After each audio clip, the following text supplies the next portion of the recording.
আমি কয়দিন গতকালকেই তো জনসভায় একটা শ্বেতপত্র প্রতিবেদনের উপরে 4টা কথা বলেছিলাম আওয়ামী লীগের দুর্নীতির বিষয়ে, যে আমরা সেই শ্বেতপত্র কি আমরা পড়েছি, আমরা তার কি এক্সিকিউটিভ সামারি পড়েছি। প্রত্যেককেই অনুরোধ করব, দেবপ্রিয় ভট্টাচার্যের নেতৃত্বে যে শ্বেতপত্র কমিটি হয়েছিল, প্রতিবেদন এই সরকারের কাছে জমা দিয়েছে, আপনারা প্রত্যেককেই সেটা পড়বেন। যদি আওয়ামী রাজনীতির দুর্নীতির ইতিহাস নিউট্রাল একটা রিপোর্টের উপর থেকে আপনারা বের করে বলতে পারেন, তাহলে জনগণ সেটা বিশ্বাস করবে, আমরা বলছি না।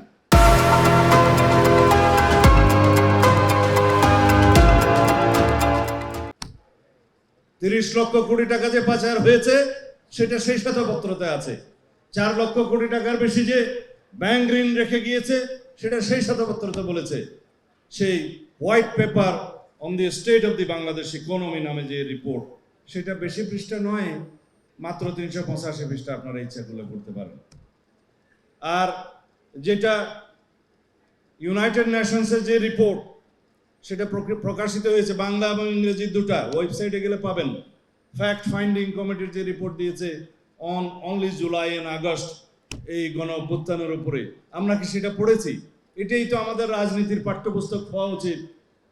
কি কি হয়েছে এদেশের মানুষের উপরে, কিভাবে কিভাবে হয়েছে, কারা কারা জড়িত, কি কি বুলেট আমাদের এখানে ব্যবহৃত হয়েছে, লেথাল ওয়েপন সহ প্রায় 66% বুলেট ব্যবহৃত হয়েছে, যেটা সামরিক বুলেট হিসেবে পরিচিত।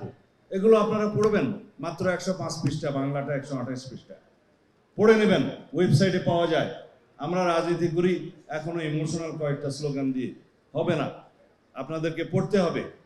আমরা তখন থেকে এই সমস্ত নার্সিং করতাম, আরও একজন বক্তার বক্তব্য তখন বলতে পারতাম, আমি এখন বলবো না, যাদেরকে আমরা তখন থেকে নার্সিং করেছি।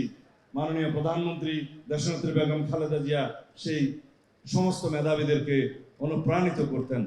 আমরা তাদের বিতর্ক প্রতিযোগিতার জন্য অনুদান দিয়েছিলাম, তখন তারা সারা বিশ্বে চ্যাম্পিয়ন হয়ে এসছে। অবশ্য রাজনৈতিক মতাদর্শ এক একজন এক এক দিকে, কিন্তু তারা তো এই দেশের সন্তান, তাদেরকে মূল্যায়িত করতে হবে।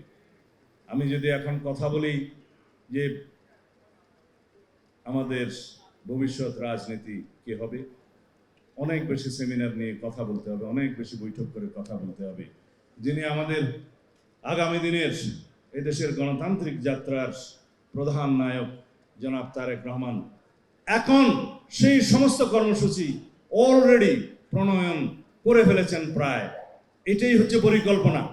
কিভাবে স্বাস্থ্য কার্ড দিবেন, কিভাবে একটা খাদ্যের জন্য রেশন কার্ড ভিত্তিক ফ্যামিলি কার্ড দিবেন, কিভাবে মেধাবীদের জন্য শিক্ষার ব্যবস্থা করবেন, কিভাবে কৃষকদেরকে আমরা এগিয়ে নিয়ে যাব, এই সমস্ত কর্মসূচি প্রণয়িত হয়েছে।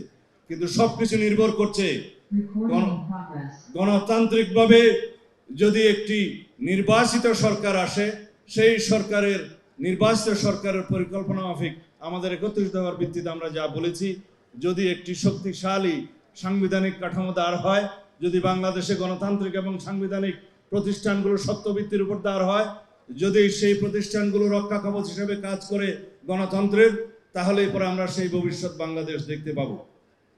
ইদানিং শুনছি আজকে নাকি একটা বক্তৃতা দিয়েছে আমাদের মাননীয় প্রধান উপদেষ্টা নিক্কেই ফোরামের আমন্ত্রণে বিদেশে গেলে। উনি অবশ্য দেশে কম কথা বলেন, বিদেশে গেলেই সাক্ষাৎকার দেন বেশি।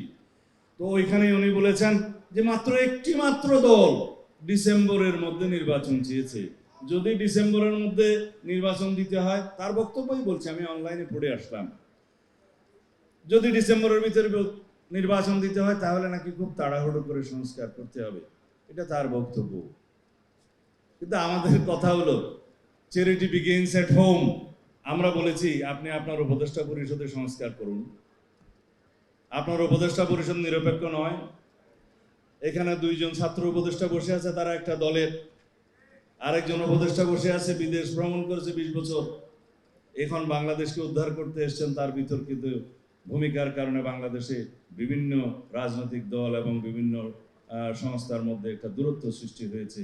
তিনি তার কি পরিকল্পনা নিয়ে এসেছেন জানি না, আল্লাহ মালুম।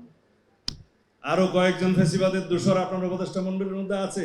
সংস্কার করুন, নাম বলতে চাই না, বিব্রত হবেন। আমরা তার কাছে এটা প্রকাশ করেছি, বলেছি যদি সরিষার মধ্যে ভূত রেখে আপনি সংস্কার করেন, সংস্কার হবে না।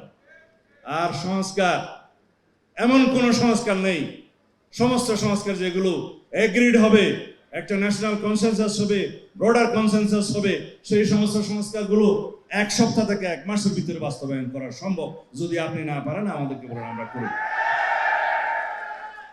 শুধুমাত্র যে সমস্ত সাংবিধানিক সংস্কারের মধ্যে ঐক্যমত্য সৃষ্টি হবে, সেই সমস্ত সাংবিধানিক সংশোধনীগুলো নির্বাচিত সংসদের মধ্যেই করতে হবে। এটাই হলো আমাদের পরিষ্কার বক্তব্য।